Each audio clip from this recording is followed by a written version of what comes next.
함께 사도신경으로 신앙 고백하시겠습니다. 나는 전능하신 아버지 하나님 천지의 창조주를 믿습니다. 나는 그의 유일하신 아들 우리 주 예수 그리스도를 믿습니다. 그는 성령으로 잉태되어 동정녀 마리아에게서 나시고 본디오 빌라도에게 고난을 받아 십자가에 못 박혀 죽으시고 장사된 지 사흘 만에 죽은 자 가운데서 다시 살아나셨으며 하늘에 오르시어 전능하신 아버지 하나님 우편에 앉아 계시다가 거기로부터 살아있는 자와 죽은 자를 심판하러 오십니다. 나는 성령을 믿으며 거룩한 공교회와 성도의 교제와 죄를 용서받는 것과 몸의 부활과 영생을 믿습니다. 아멘. 우리 함께 찬송가 251장 찬송가 251장 우리 함께 찬송하도록 하겠습니다. 놀랍다 주님의 큰 은혜. 우리 함께 찬송가 251장 함께 찬송하겠습니다.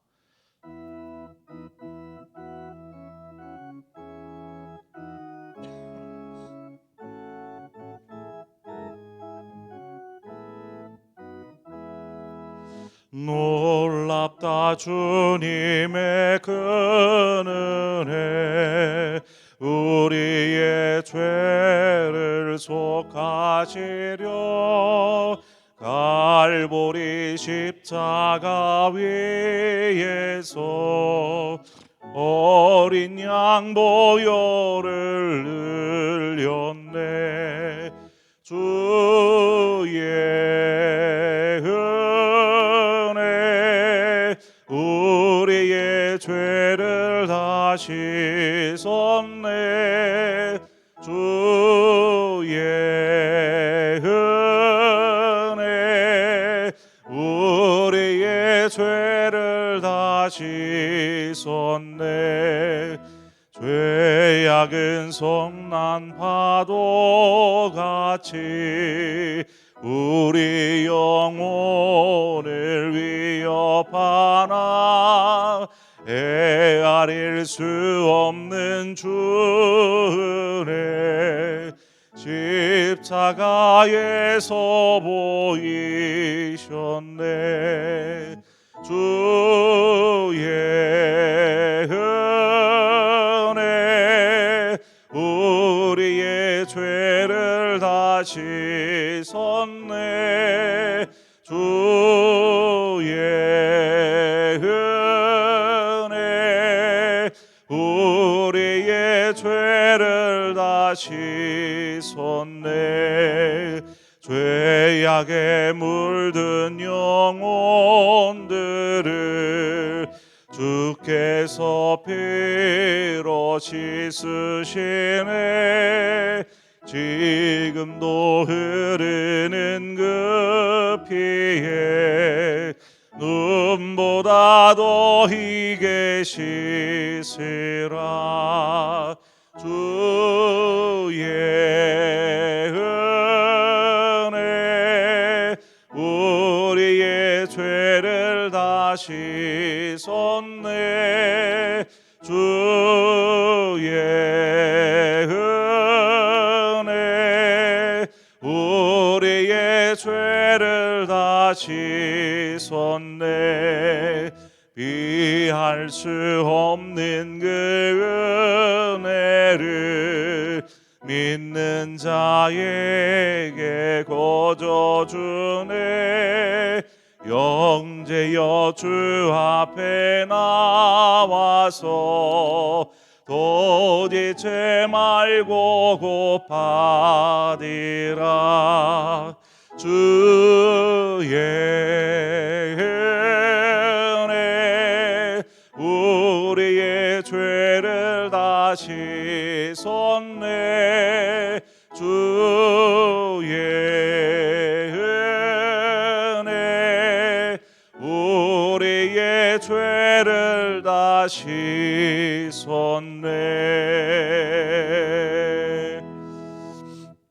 아멘. 하나님 말씀 보겠습니다. 시편 103편 6절에서 14절의 말씀입니다.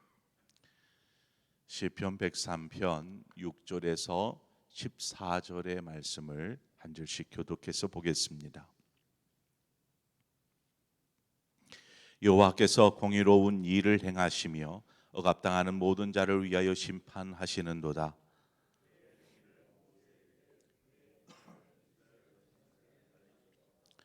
여호와는 긍휼이 많으시고 은혜로우시며 노하기를 더디하시고 인자하심이 풍부하시도다.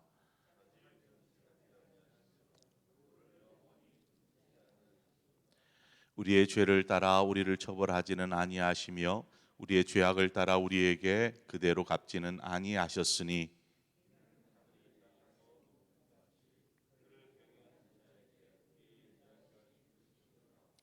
동이서에서 먼 것 같이 우리의 죄가를 우리에게서 멀리 옮기셨으며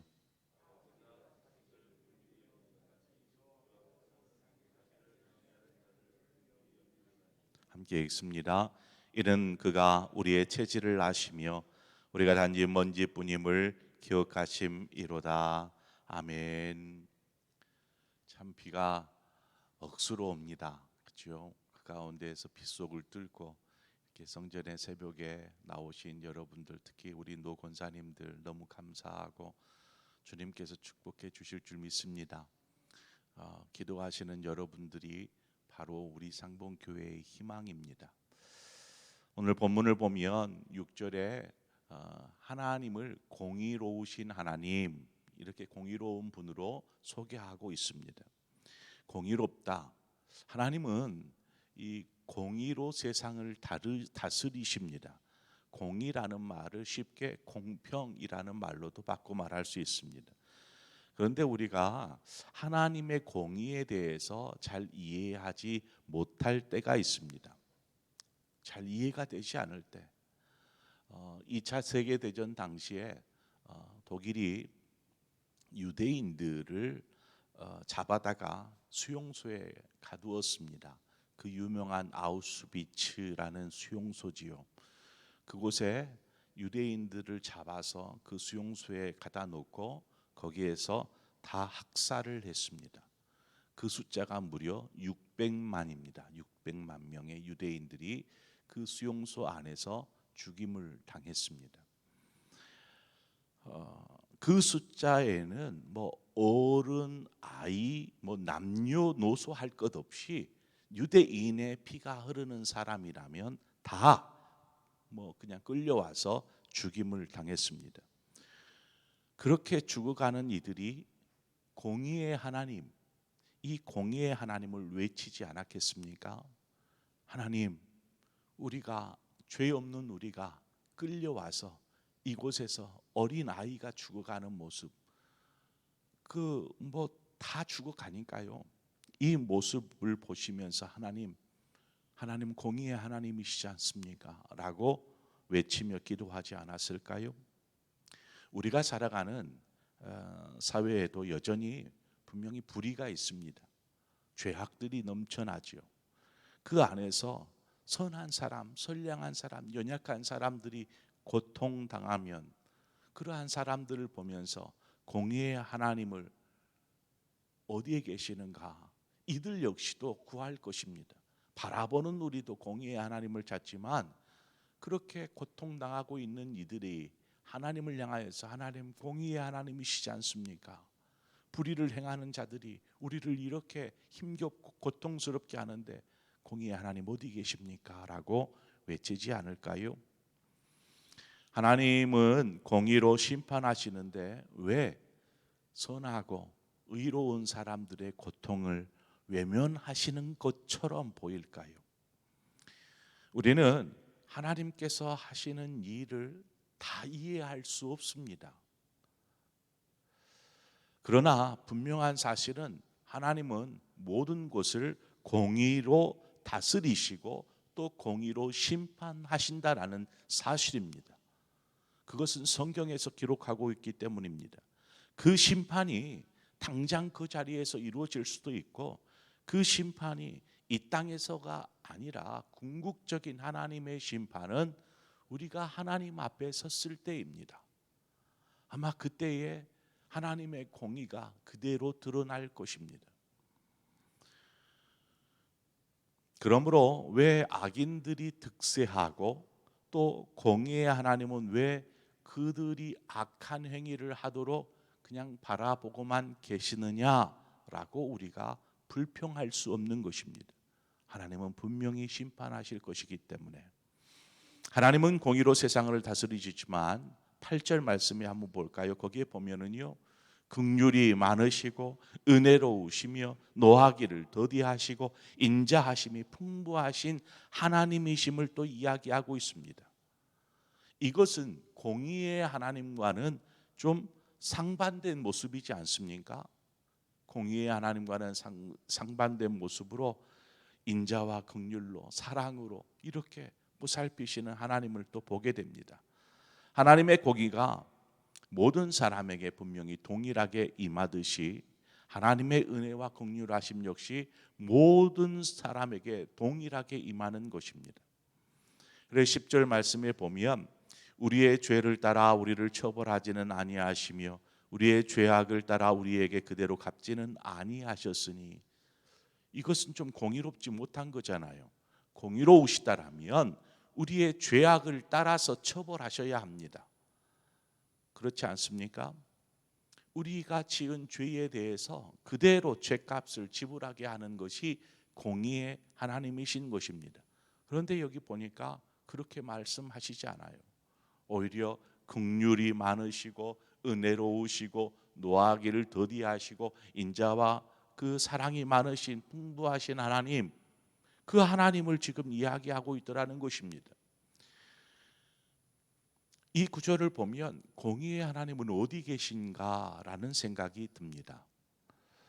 자, 죄에 대하여서 처벌하지 아니하시고 범죄에 대해서 그대로 보응하시지 아니하신다라고 고백하는 이 고백을 우리는 어떻게 생각해야 될까요? 여러분, 하나님께서 우리에게 참 인자와 긍휼을 베풀지 않으셨습니까? 우리에게 너무나 큰 은혜, 오늘 찬송했던 것처럼 주의 은혜, 너무나 놀랍고 크신 은혜를 우리는 받았습니다. 우리가 지은 죄에 따라 하나님께서 우리를 처벌하시고 혹은 죄값을 지불게 하셨다라면 우리는 어떻게 되었을 것 같습니까? 아마 하나님 앞에 설 수 있는 사람은 아무도 없을 것입니다. 하나님께서 우리가 여태 지은 죄를 물으신다라면, 유대인 600만 명을 학살케 한 장본인이나 지금까지 지은 우리의 죄악이나 그 모든 것을, 그 무게를 달아보면 분명히 무게의 중함은 있을 수 있겠지만 크게 다를 바 없는 우리도 동일한 죄인이다라는 사실입니다. 그러나 하나님께서 죄인된 우리를 불쌍히 여겨주셨습니다. 긍휼히 여겨주셨습니다. 그래서 베드로후서 3장 9절의 말씀을 보면 주의 약속은 어떤 이들이 더디다고 생각하는 것 같이 더딘 것이 아니라 오직 주께서는 너희를 대하여 오래 참으사 아무도 멸망하지 아니하고 다 회개하기에 이르기를 원하시느니라 말씀합니다. 이 구절 안에 하나님의 그 긍휼하심과 그 인자하심과 오래 참으심이 다 드러나 있습니다. 하나님은 우리 모든 죄인들이 회개하여 다 구원에 이르기를 기다리고 계신다라는 사실입니다. 우리가 하나님 앞에 통회하고 자복할 때 하나님은 우리를 용서하시고 또 오늘 말씀해 보니까 우리의 죄악을 저 멀리로 옮기실 뿐만 아니라 심지어 우리의 죄를 기억조차 하지 않으신다라고 말씀하십니다. 이것이 얼마나 큰 은혜입니까? 만약 하나님께서 지금까지 제가 지은 죄악들을 열거하시고 나열하시고 이것들을 다 기억하고 계신다라면 저는 이 자리에 설 수도 없는 사람일 것입니다. 하나님께서 우리가 죄 지은 대로 갚으셨다라면 우리는 결단코 하나님을 아버지라 부를 수도 없는 그런 사람들일 것입니다. 그러나 하나님의 사랑이 우리의 모든 것을 덮으셨습니다. 그 크신 하나님의 사랑이 아무리 흉악하고 더러운 죄악일지라도 그 사랑이 우리를 덮으셨다라는 것입니다. 그런데 놀라운 것은요, 이 말씀을 자신에게는 적용해요. 하나님의 은혜로 나 같은 죄인이 용서함 받아서 구원을 얻고 하나님을 예배하고 하나님을 아버지라 부를 수 있는 사람이 되었습니다 라고 하나님의 은혜, 그것을 자신에게는 적용하는데, 자신의 죄는 그렇게 하나님의 은혜와 사랑으로 용서받았으면서 다른 사람이 용서받는 것을 원치 않더라는 것입니다. 다른 사람이 용서받는 것은 원치 않는다. 무슨 말이냐? 하나님, 저 사람은 잔인한 일을 저지른 죄인이기 때문에 하나님 공의로 다스려야 합니다. 어떻게 저 사람을 하나님 용서해 주실 수 있습니까? 라고 말할 수 있지 않겠습니까? 예를 들어서 600만 명을 학살하도록 명령한 사람, 얼마나 잔인한 사람입니까? 그 사람을 하나님이 용서해 주셨다. 그리고 버젓이 교회에 함께 나와서 예배를 드린다. 사람들이 어떻게 바라볼까요? 하나님, 저 사람이 어떻게 용서받을 수 있어요? 어린 아이들이 저 사람 때문에 죽었는데, 아무런 죄 없는 선량한 사람이 저 사람 때문에 죽었는데 어떻게 저 사람을 용서해 주실 수 있어요? 라고 말할 수 있지 않겠습니까? 우리는 그렇더라는 것입니다. 우리 자신의 지은 죄를 하나님께서 다 용서해 주신 것은 하나님의 은혜요 라고 말하면서 다른 사람이 회개하고 하나님 앞에 설 때, 하나님, 저 사람은 정말 나쁜 사람이에요. 어떻게 저 사람을 용서해 주실 수 있어요? 라고 생각하더라는 것이죠. 여러분, 이러한 생각이 얼마나 하나님 앞에서 오만 불손한 태도이며 생각인지 생각해 보아야 합니다. 우리는 다른 사람을 바라보기 이전에 자신이 받고 누리고 있는 하나님의 은혜를 먼저 생각해야 합니다. 나 같은 사람도 하나님 용서하여 주셨는데, 하나님의 용서의 힘이 그러한 사람들, 죄 많은 사람들을 용서 못 하시겠습니까? 누구든 하나님은 용서하여 주십니다. 그 하나님의 그 십자가 앞에 엎드릴 때에.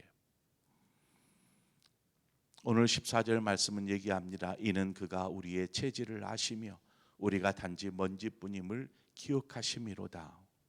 우리는 흙으로 지어진 사람이지 않습니까? 흙으로 빚어진 존재. 어찌 보면 흙으로 빚어졌기에 어떤 큰 가치가 있겠습니까? 무가치한 인생일지 모르지만 하나님이 보시기에는 우리는 너무나 보배롭고 존귀한 하나님의 자녀요, 하나님의 백성이며 하나님의 소유다라는 사실입니다. 그것은 죄를 지었든 많이 지었든 적게 지었든 정말 참혹한 그러한 잔인한 죄악을 지었든 그 모두가 하나님이 보실 때에는 정말 보배롭고 존귀한 하나님의 자녀인데, 그 사실을 모르고 그저 죄만 짓고 사는 모습들을 보며 하나님은 안타까워하시고 인내하고 기다리시면서 여전히 그들이 구원받기를 하나님은 기다리시는 분임을 믿습니다.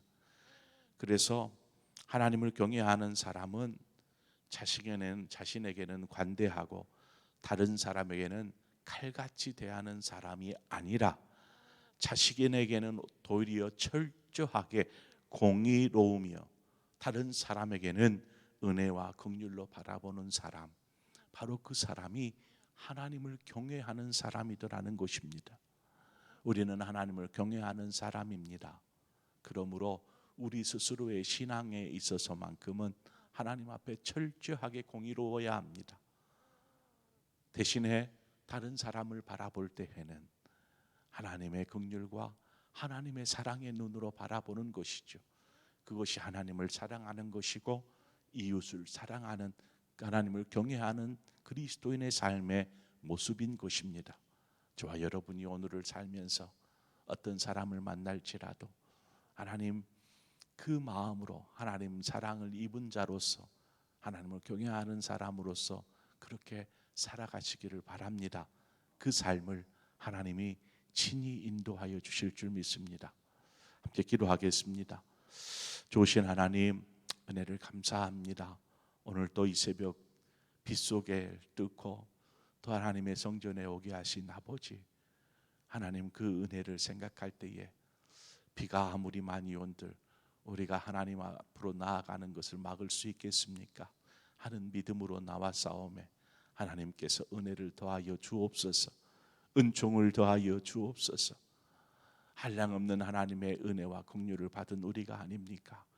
그 은혜를 생각할 때에 오늘도 하나님을 인하여 기뻐하며 찬송하는 복된 하루가 되게 하시고, 또한 우리 주변에 있는 다른 많은 사람들을 바라볼 때에도 하나님께서 동일하게 저들에게도 은혜를 주시고 긍휼하심으로 베풀어 주시기를 원합니다.